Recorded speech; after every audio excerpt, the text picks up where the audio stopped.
எல்லாரும் நல்லா இருக்கீங்களா?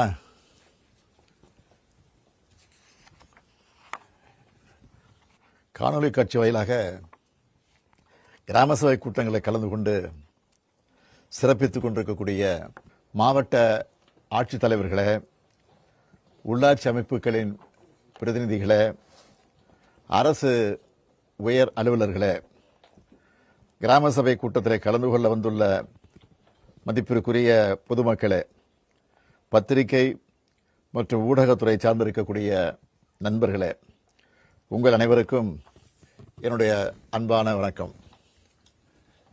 நம்ம நாட்டோட முதுகெலும்பாக இருக்கிறது கிராமங்கள் தான். அதனால தான் நம்ம தேசத்தந்தை காந்தி அவர்கள் விடுதலை இந்தியாவின் வலிமை கிராமங்களில் தான் இருக்குதுன்னு சொன்னதோட இந்தியா கிராமங்களில் தான் வாழுகிறதுன்னு ஆணித்தரமாக சொன்னார். அப்படிப்பட்ட கிராமங்களை முன்னேற்றணும், கிராம பொருளாதாரத்தை வலிமையாக்கணும், கிராம நிர்வாகங்கள் வலிமையாக இருக்கணும்னு ஜனநாயகபூர்வமாக சிந்தித்து நாம் பல்வேறு திட்டங்களை செயல்படுத்திக்கிட்டு இருக்கோம். இந்த திட்டங்கள் தான் தமிழ்நாட்டின் கிராம ஊராட்சிகளோட மேம்பாட்டுக்கு அடிப்படை. அதனால தான் நான் எதிர்க்கட்சி தலைவராக இருந்தப்போ தொடர்ந்து கிராம சபை கூட்டங்களில் பங்கெடுத்தேன்.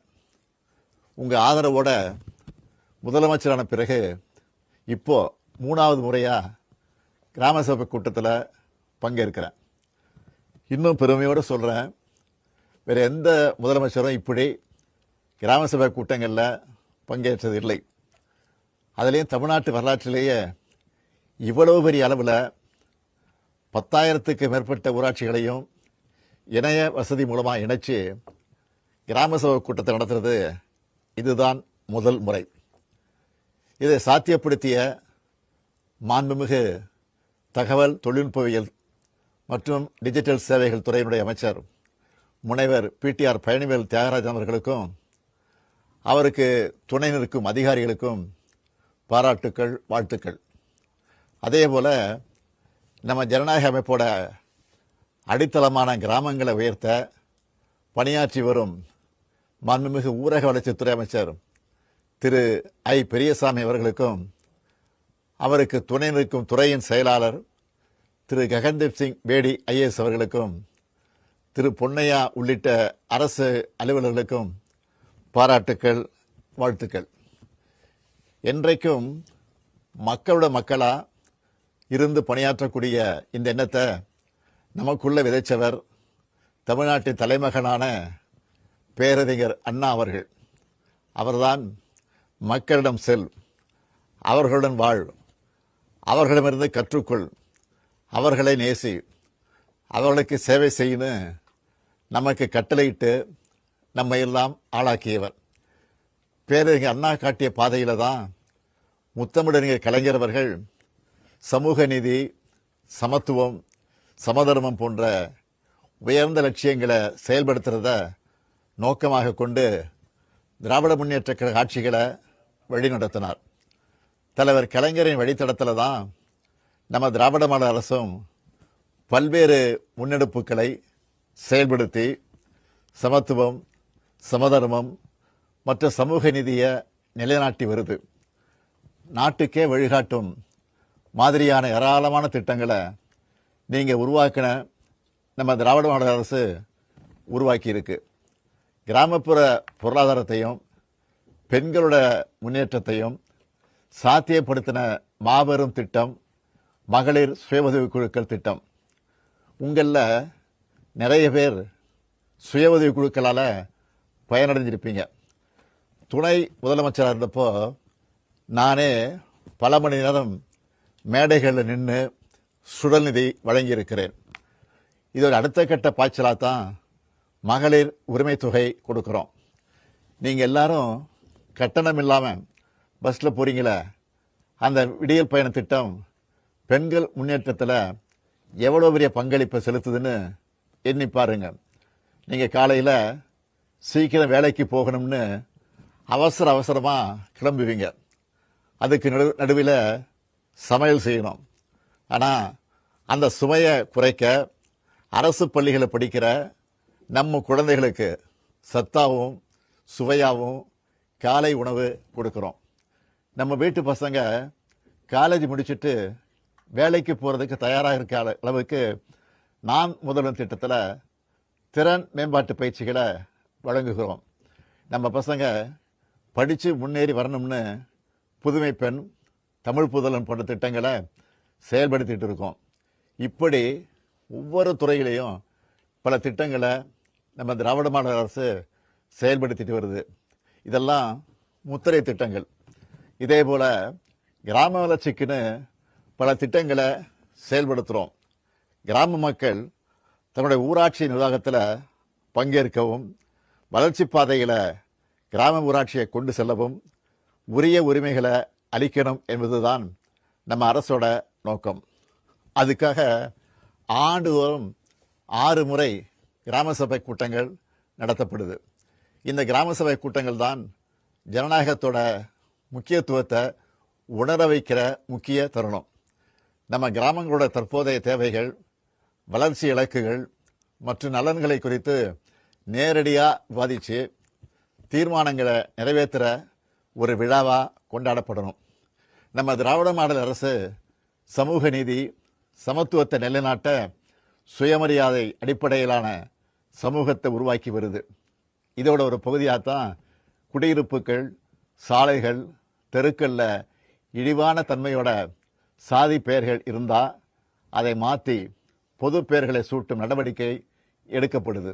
மேலும் நம்ம ஊர் நம்ம அரசு என்ற பேரில் கிராம சபையில் மக்கள் கலந்து ஆலோசித்து 3 முக்கிய தேவைகளை தேர்வு செஞ்சு தீர்மானம் நிறைவேற்றப்படணும். அப்படி கண்டறியப்படும் தேவைகள் உடனடியாக நிறைவேற்றப்படுறத மாவட்ட நிர்வாகம் உறுதி செய்யணும். குடிசையில்லா தமிழ்நாடு என்ற இலக்கை எட்டிடும் வகையில் கலைஞரின் கனவு இல்லம் என்ற புரட்சிகர திட்டம் துவங்கப்பட்டு கடந்த 2 ஆண்டுகளில் 7,000 கோடி ரூபாய் மதிப்பீட்டில் 2 லட்சம் வீடுகள் கட்ட முடிவெடுத்து 2024-25 இதுவரை 99,453 வீடுகள் கட்டி முடிக்கப்பட்டு மக்களுடைய பயன்பாட்டுக்கு வழங்கப்பட்டிருக்கு. 2025-26 இன்றைய நிலையில் 78,312 வீடுகள் கூரை மட்டம் நிலைக்கு மேலே முன்னேற்றத்தில் இருக்குது. அதே போல் சாலை வசதிகளை பொறுத்த வரைக்கும் 2022-23 ஆண்டில் அறிமுகமான முதல்வரின் கிராம சாலைகள் மேம்பாட்டு திட்டம், நபார்டு ஊரக உட்கட்டமைப்பு வளர்ச்சி நிதி உள்ளிட்ட பல்வேறு திட்டங்களின் கீழ் 21,000 கிலோமீட்டருக்கும் அதிகமான சாலைகள் மற்றும் பாலங்களை மேம்படுத்தியிருக்கோம். அனைத்து கிராம அண்ணா மறுமலர்ச்சி திட்டத்தின் கீழ் கிராமங்களுக்கான அடிப்படை வசதிகளை மேம்படுத்தும் முக்கிய முயற்சியாக சாலை, குடிநீர், பள்ளிக்கூடங்கள், நூலக வசதிகள் போன்ற சேவைகள் விரிவாக்கப்படுது. தாய் மாணவர் திட்டத்தில் பெண்கள் மற்றும் குழந்தைகளுடைய நலனை மேம்படுத்த நடவடிக்கைகள் மேற்கொள்ளப்படுது. இவ்வளவு திட்டங்களையும் முன்னெடுப்புகளையும் நம்ம அரசு செஞ்சுட்டு வந்தாலும் குடிமக்களாக ஒவ்வொரு தனிநபருக்கும் பல பொறுப்புகள் இருக்குது. அதையெல்லாம் நம்ம சரியாக செஞ்சு நாம தான் நம்ம கிராமத்தை அடுத்த கட்டத்துக்கு கொண்டு போகணும். உங்கள் முதலமைச்சராக உங்களில் ஒருவனா அதுக்காக சில விஷயங்களை சொல்ல விரும்புகிறேன். ஒவ்வொரு வீட்லேயும் குழந்தைங்க படிக்கிறத நாம் எல்லாரும் உறுதி செய்யணும். எங்கேயாவது யாராவது குழந்தை தொழிலாளர்களை பணியில் ஈடுபடுத்தினா உடனே மாவட்ட நிர்வாகத்துக்கு தகவல் கொடுத்து அவங்கள மீட்கணும். இதை கிராம ஊராட்சிகள், பொதுமக்கள் மற்ற அரசு அலுவலர்கள்னு எல்லாரும் பொறுப்போட கண்காணிக்கணும். அடுத்து கிராம மேம்பாட்டுக்கு முக்கியமான திட்டமான 100 நாள் வேலை திட்டம். இந்த திட்டம் முறையாக செயல்பட்டு வர்றதை கண்டிப்பாக உறுதி செய்யணும். இந்த திட்டத்தில் வரவு செலவு எவ்வளவு, எத்தனை பேருக்கு வேலைவாய்ப்பு கொடுக்கப்பட்டிருக்குதுன்னு எல்லா தகவல்களும் வெளிப்படையாக இருக்கணும். அடுத்து ஒவ்வொரு தனி மனிதருக்கும் சமூக பொறுப்பு இருக்கணும். நம்ம வீடு குப்பை குளமாக இருந்தால் சும்மாவா இருப்போம்? நம்ம எல்லாரோட வீடும் சேர்ந்தது தான் நம்ம கிராமம். அதை சுத்தமாக வச்சுக்கிற பொறுப்பு நமக்குத்தானே இருக்கு. முடிஞ்ச அளவுக்கு பிளாஸ்டிக் பயன்பாட்டை குறைக்க முயற்சி பண்ணணும். குப்பைகளை ஊராட்சிகளில் வர பேட்டரி வண்டிகளில் மக்கும் குப்பை மக்காத குப்பைன்னு தனித்தனியாக பிரித்து போடணும். கண்ட இடத்துல குப்பை போடுறத தவிர்க்கணும். ஊராட்சி நிர்வாகங்களை சேர்ந்தவங்க குப்பைகளை பிரிக்கிறது, கழிவுநீர் மேலாண்மை பற்றியெல்லாம் மக்களுக்கு தெளிவாக எடுத்து சொல்லி விழிப்புணர்வு ஏற்படுத்தணும். என்னடா இதெல்லாம் சின்ன சின்ன விஷயமாச்சா, இதையெல்லாம் சிஎம் சொல்லணுமான்னு நினைக்கிறீங்களா? சின்ன சின்ன விஷயங்களை நாம் கரெக்டாக செஞ்சால பெரிய பெரிய நன்மைகள் நிச்சயம் உண்டாகும். நோயற்ற வாழ்வுதான் குறைவற்ற செல்வம்னு எல்லாருக்குமே தெரியும். இந்த நோயற்ற வாழ்வுக்கு சுகாதாரம்தான் அடிப்படை. மருத்துவ அலுவலர்களும் ஊராட்சி நிர்வாகமும் ஒருங்கிணைந்து செயல்பட்டால் நோய் தடுப்பு நடவடிக்கைகள் ஒழுங்காக மேற்கொள்ளப்பட்டு கிராம மக்களுடைய ஆரோக்கியம் மேம்படும். அதனால் நம்ம கிராமங்களை சுத்தமாக வச்சுக்கிறதுல யாருக்கும் அலட்சியம் இருக்கக்கூடாது. அடுத்து புவி வெப்பமடைதல் உங்களுக்கே நல்லா தெரியும். இப்போவெல்லாம் முன்ன மாதிரி சரியான நேரத்துக்கு சரியான அளவுக்கு மழை பெய்யறதில்லை. இதுக்கு காரணம் காலநிலை மாற்றம். இது பற்றிய விழிப்புணர்வும் கிராம மக்கள்கிட்ட ஏற்படுத்தப்படணும். அடுத்து மக்களோட முக்கிய பிரச்சனையாக இருக்கிறது தண்ணீர் பற்றாக்குறை. பணத்தை தண்ணியாக செலவழிக்கிறாங்கன்னு சில பேர் சொல்லுவாங்க. உண்மையிலே தண்ணியை தான் பணம் மாதிரி பார்த்து செலவழிக்கணும். தண்ணீர் பற்றாக்குறை வராமல் இருக்க மழைநீர் சேகரிப்பு ரொம்ப அவசியமானது. இதனால தான் நிலத்தடி நீர்வளம் மேம்பட்டு கிராமங்களுக்கு நீண்டகால நீர் பாதுகாப்பு ஏற்படும். இதுக்கான பொறுப்பு நம்ம எல்லாருக்கிட்டையும் தான் இருக்குது. எனவே இதுக்காக அரசும் ஊராட்சியில் எடுக்கிற முயற்சிகளுக்கு நீங்கள் எல்லாரும் ஆதரவு வழங்கணும்னு கேட்டுக்கிறேன். அடுத்து மழைக்காலம் ஸ்டார்ட் ஆக போகுது. டெங்கு, சிக்கன்குனியா போன்ற நோய்களை தடுக்கிற சுகாதார நடவடிக்கைகளை உடனடியாக முன்னெடுக்கணும்.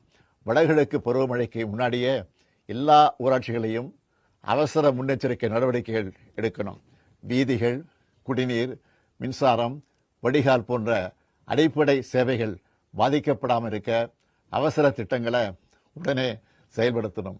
ஒவ்வொரு ஊராட்சியிலையும் சமூக அமைப்புகள் மற்றும் பொதுமக்களின் பங்களிப்போட சிறப்பு குழுக்களை அமைச்சு அவசரகால நடவடிக்கைகளை திட்டமிடணும். இதனால் பேரிடர் நேரங்களில் ஏற்படுகிற இடர்பாடுகளை குறைக்கலாம்.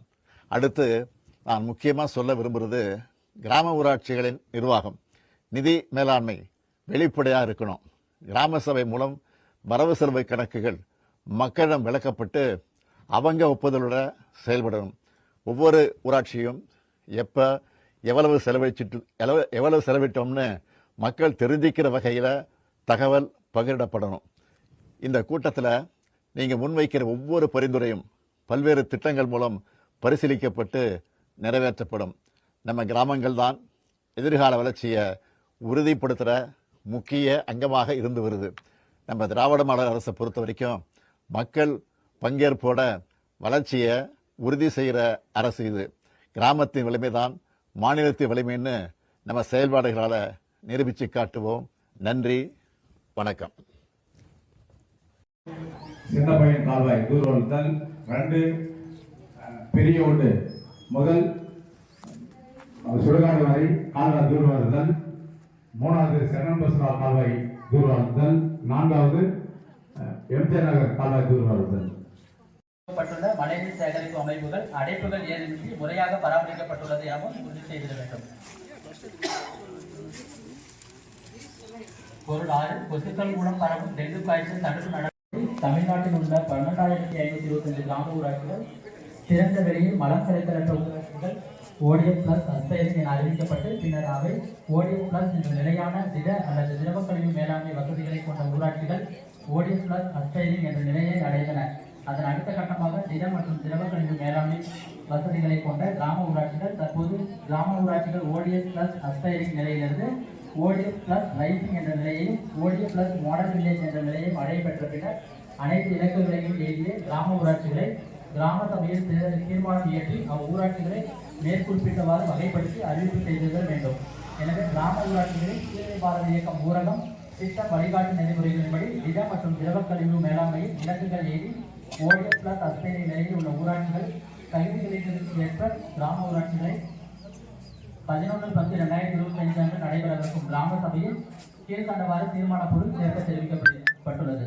ஓடிஎஸ் பிளஸ் ரைசிங் வில்லேஜ் திறந்த வெளியில் மலம் கழித்தரற்ற நிலையில் இருந்து திரவ கழிவு மேலாண்மை வசதிகளை கொண்ட உயரும் ஊராட்சி ஓடிஎஸ் பிளஸ் ரைசிங் என அறிவிக்கப்படுகிறது.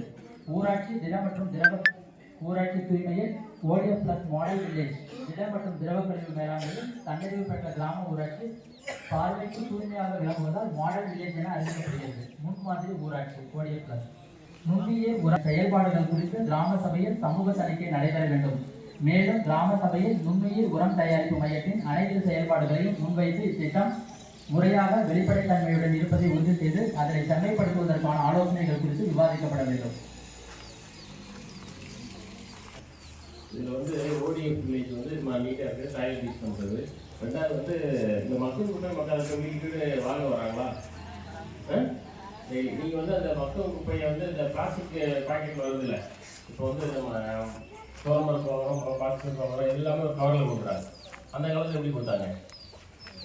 சணலில் பேப்பரில் கட்டி சணலில் கொடுத்தாங்க. அப்போ சணலும் வைக்கிறோம், பேப்பர் வைக்கிறோம். இப்போ வந்து எப்படி கொடுக்குறாங்க? கவரில் கொடுக்குறாங்க. ஸ்டாக் போனாலும் ₹1 தரம் டைமு கவரில் வந்துடுது. அதை வந்து எப்படி நீங்கள்லாம் வந்து ஒரு குப்பத்தொட்டி வச்சுருக்கீங்களா, 2 குப்பத்தொட்டி வச்சுருக்கீங்களா? 2 வச்சுருக்கீங்க. உண்மையிலேவா? நீ காலையில் போய் பார்த்தா எல்லாரும் 15 ஒன்று தான் இருந்துச்சு ஒரு வீட்டில். எல்லாம் பெரிய அளவில் இருக்காங்க, ஆனால் வந்து குப்பத்தொட்டி மட்டும் 1 வச்சுருக்காங்க. நீங்கள் நல்லா வீட்டில் முன்னேறிட்டீங்க அப்படின்னா நம்ம 2 குப்பத்தொட்டி வச்சுருக்கோம். முன்னேறிடுவோம் அவங்க கண்டிப்பாக. ஏன்னா நீங்கள் அதை மட்டும் குப்பையெல்லாம் ஈரமானதையும் போடுறீங்க. இவங்க வந்து பிளாஸ்டிக் வேஸ்ட்டோ அதில் ஈரமானதை போட்டு காய வச்சு கொடுக்குறாங்க. இல்லை ஒன்று வந்து பால்கோவில் எல்லாத்தையும் வந்து தனியாக ஒரு பேக்கில் வச்சு நீங்கள் கொடுக்குறது. ஓகேயா? இல்லை தனியாக வச்சு நீங்கள் விற்க முடிஞ்சாலும் விற்றுது. அவ்வளோ அந்த காலத்தில் நீங்கள் போட்டு வச்சு பழைய இரும்பு பிளாஸ்டிக் கொடுப்பீங்கல்ல, அந்த மாதிரி கொடுத்தாலும் ஓகே. இல்லை இவங்க வர்றவங்களை கொடுத்துட்டு நாங்கள் பஞ்சாயத்தில் வந்து அதை பிரித்து வச்சு பஞ்சாயத்து வந்து நம்ம கொடுத்துருக்கோம். அது மாதிரி எல்லாம் பண்ணுறீங்களா? இல்லை பண்ண எல்லாரும் கேட்டாலும் சரி சரி சொல்லியிருக்காங்களா?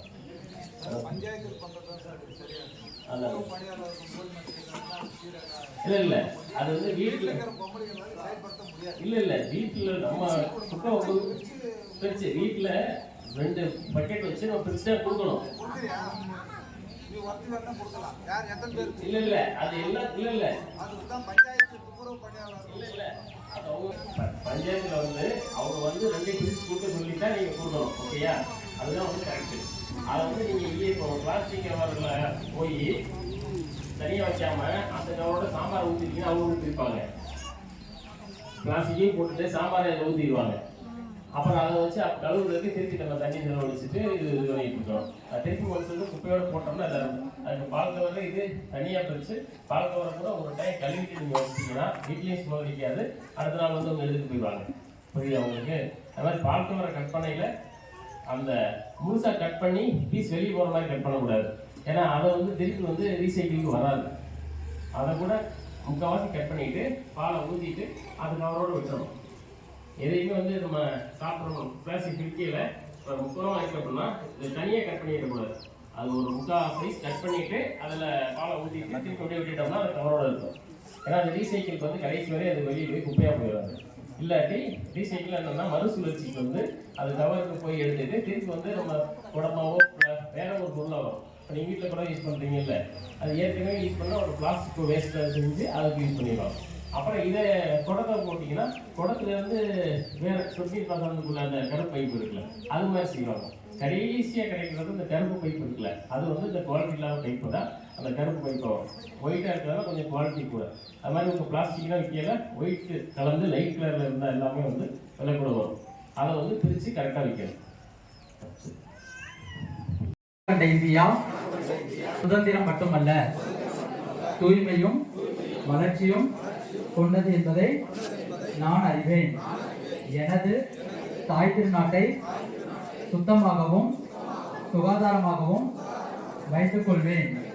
நான் தூய்மைக்காக எனது நேரத்தை ஒதுக்குவேன். ஒரு வருடத்திற்கு 100 மணி நேரம், அதாவது வாரத்திற்கு 2 மணி நேரம் தானாக முன்வந்து தூய்மைக்காக பணியாற்றுவேன். நான் கண்ட இடங்களில் குப்பை போட மாட்டேன். மற்றவர்களை குப்பை போட விட மாட்டேன். நான் எனது குடும்பம், எனது ஊர், எனது கிராமம் மற்றும் எனது பணியிடத்தில் தூய்மையை கடைபிடிப்பேன். உலக நாடுகள் தூய்மையாக தோன்றுகின்றன, ஏனெனில் அவர்கள் கண்ட இடங்களில் குப்பைகளை கொட்டுவதில்லை. இந்த உறுதியான நம்பிக்கையுடன் கிராமங்கள் மற்றும் நகரங்களில் தூய்மை பாரத இயக்கம் குறித்த விழிப்புணர்வை ஏற்படுத்துவேன். இன்று நான் எடுக்கும் இந்த உறுதிமொழியை இன்னும் 100 நபர்களை எடுத்துக்கொள்வதற்கு ஊக்குவிப்பேன். அவர்களின் 100 மணி நேரத்தை தூய்மைக்காக செலவிட நான் முயற்சி செய்வேன். தூய்மையை நோக்கி நான் எடுக்கும் ஒவ்வொரு அடியும் எனது நாட்டை தூய்மையாக மாற்ற உதவும் என்பதில் எனக்கு நம்பிக்கை உள்ளது.